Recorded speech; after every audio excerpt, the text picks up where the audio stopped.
Hello, I am back, and this time I'm going to tell you all about keeping a journal, why we are doing it in this class, and a few guidelines to keep in mind as we go along. Let's get started. First, I hope you won't be stressed about journals. Don't be intimidated by someone telling you what you should or shouldn't be writing down. Don't be stressed. Don't be anxious. I'm not going to collect the ones that you write out for yourself. I am going to ask for you to turn in some of your journal entries during the semester, but as far as what you're writing down in a notebook, I don't see that at all. Honestly, you have nothing to fear. On the contrary, journals can be liberating. And for creative writing courses, they can be the fodder for your creative pieces. Anything you write down could be used as the seed of an idea for a future piece of creative writing. It's basically a place to put a little bit of everything related to creative writing, and we'll talk a little bit about what that means. So, what kind of journal should you get? Most people who are creative writers have a weakness for nice journals, and I am no different. Whether they have a leather-bound cover, gilt edges, or fancy paper, when I was in my 20s, I used to buy them all the time. In fact, here is one that I still have from when I was 21 years old, and I went to Italy. I kept a journal of what I did and what I saw and what I ate and where I went and how far I walked and all that good stuff.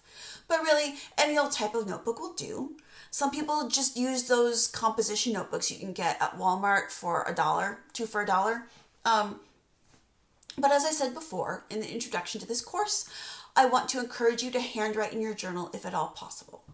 Getting into a daily writing habit is going to be the best way to use the creative muscle that is your brain. So creative writers, I believe you will often find, do keep a paper journal where they keep all sorts of tidbits they might use in the future. It's a good thing to be able to page through it and remember, oh yeah, I remember when I heard someone say that, or ha, that was a really funny name. I do have stacks and stacks of these that I have acquired over the years and, dare I say, decades. I do keep some digital notebooks on my iPad, however, and I do have a list of fantastic names on my phone. The most important takeaway from this presentation is about transferring a handwritten journal entry to an e-journal assignment, which is what you will be turning in for this course. There will be two types of journal entries, the creative journal entry and the reflection journal entry or course content. Several times during the semester, I'm going to ask you to review your handwritten journal to find material to include in your e-journal. Each e-journal entry must be a minimum of 2 pages in MLA format, which means if you don't have quite enough when you type it up, you may have to expand on your journal entry to make it sure it is long enough. I encourage you, therefore, when you are writing in your daily journal to write more than less. It's much easier to edit down than to pad out a journal entry. Ask me how I know. Your e-journals should use appropriate grammar, spelling, and mechanics. So there are a few things you probably want to avoid that shouldn't be included in the journal entries. These types of things are not meant to be, such as a diary, a daily diary, a catalog of your daily events, a mental health assessment or workout tracker. I don't need to know how many bottles of water you drank during the day. I don't want to know about your Pilates experience. What I am looking for instead is creative pieces. You can keep journals like the ones I mentioned above for your own benefit, but that's not the focus of this class. Instead, we want different ideas, like what kinds of things should you keep in your writing journal? You'll be getting, first of all, a lot of prompts from me. Sometimes you'll overhear people say something and you thought, oh, that was a really interesting way they put that. I'd like to write that down. You could record family stories or a memory, any memory really. Do you know which of the 5 senses is most strongly associated with memory? That would be your sense of smell. And I can tell you that from when I was a child, my father was in the printing business. And one of the strongest scents that I can remember from when I was a child is the smell of printer's ink. And that's kind of cool because it's not a scent that a lot of people know, but once you smell it, you never forget it. You could also reflect on things you see, pictures, or songs that make you feel something, without quoting the lyrics line for line, of course. So there, like I said, there are two kinds of journal entries.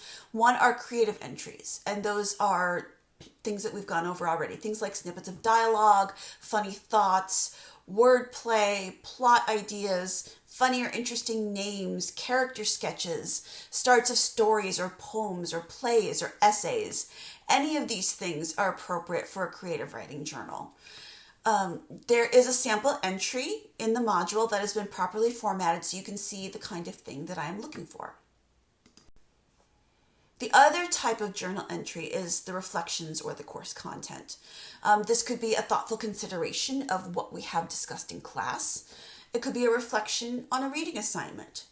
Or it could be comments on the lectures, like what you found most helpful, what you might need more clarification for. It could be your ideas on the craft of writing. A couple of gentle warnings.